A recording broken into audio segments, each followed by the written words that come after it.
State whether the following statement is true, false, or uncertain. Okay, beta, let's look into the statement now.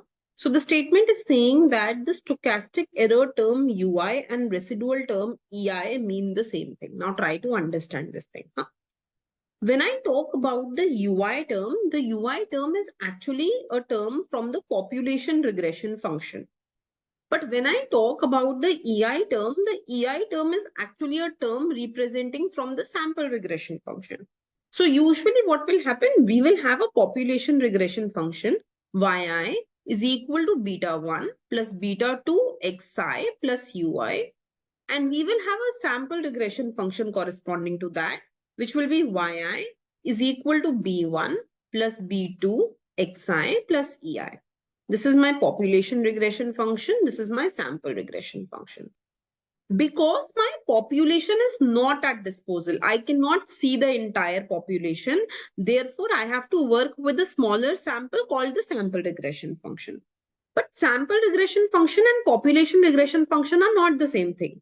The sample regression function is at best an estimate about the population regression, right?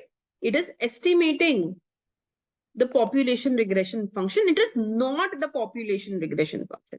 For example, if I look into 10 people and I ask them whom you voted for, and 6 tells me A and 4 tell me B, party B.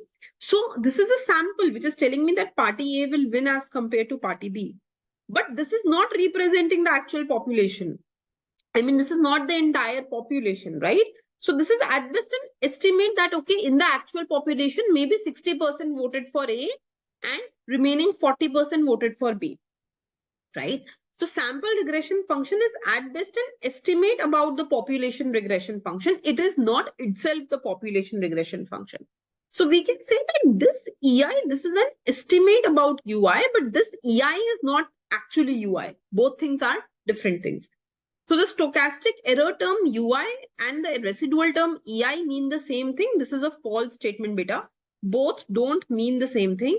UI is basically a disturbance term from population regression function, where the population regression function is written like this, whereas EI is the disturbance term of the sample regression function, where sample regression function is written like this. And these, so B1 is used to estimate beta 1, B2 is used to estimate beta 2, EI is used to estimate UI. So EI is just used to estimate UI, but the two things are not exactly equal to each other, right? Am I clear with it? Okay.